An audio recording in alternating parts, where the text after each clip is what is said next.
नमस्कार मास्टर रेसिपीजमध्ये सगळ्यांचं मनापासून स्वागत आणि स्वागत मी नवीन सीझनचं किंवा नव्या ऋतूचं सुद्धा करतो.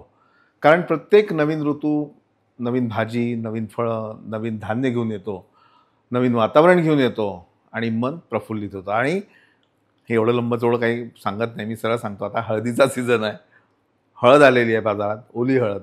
आणि या ओल्या हळदीपासून लोणचं तर तयार होतंच, पण अजून एक छान भाताचा प्रकार तयार होतो. चला सुरुवात करू. साधारण 3 वाट्या आपण पाणी घालतोय आणि 2 वाट्या भात घेतो, म्हणजे तांदूळ घेतोय आणि 1 वाटी ओली हळद किसून घेतोय. याशिवाय वेगळं मी काहीही घालत नाही, फक्त काळी मिरी घालतोय तिखटपणा येण्यासाठी. कारण हळदीला एक स्वतःचा स्वाद असतो आणि ओल्या हळदीबरोबर तुपाचा वापर हा एक जे काय कॉम्बिनेशन असतं ते अप्रतिम असतं.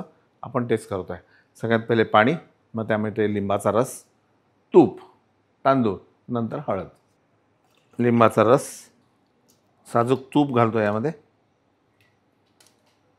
मस्त 4 चमचे, साखर, मीठ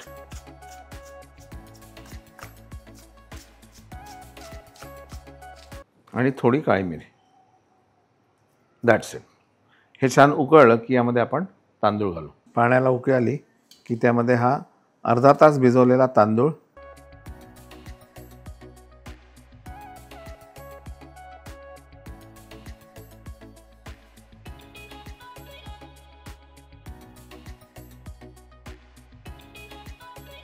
आणि यामध्ये एक काळजी घ्यायची की हळद जी आहे ती आधीपासून नाही टाकायची. तांदूळ ती 75-80% भात शिजला की मग हळद घालायची, म्हणजे तिचा स्वाद जो आहे तो सुद्धा छान राहतो आणि रंगसुद्धा अप्रतिम येतो. कित्येकांना असं वाटत असेल की हळद उग्र वाटेल तो भात, तसं नाही आहे. जेव्हा हळद कच्ची असते, ही अशी ओली हळद, तर त्यावेळी तिला एक वेगळा मधुर असा स्वाद असतो. 80% भात शिजल्यावर त्यामध्ये ही ओली हळद,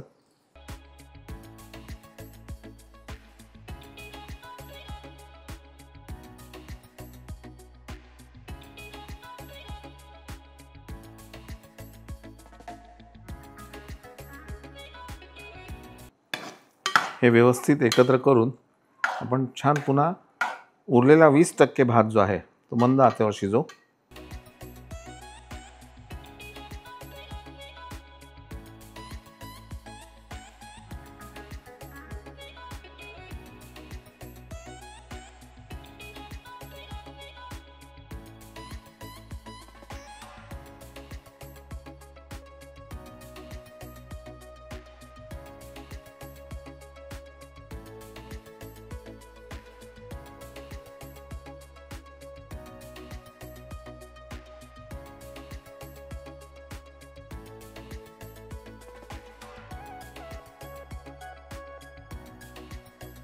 पुन्हा एक वेगळा विचार आणि वेगळा भाताचा प्रकार. साजूक तूप, त्याच्याबरोबर सुवासिक तांदूळ आणि ओल्या हळदीचा मधुर असा स्वाद.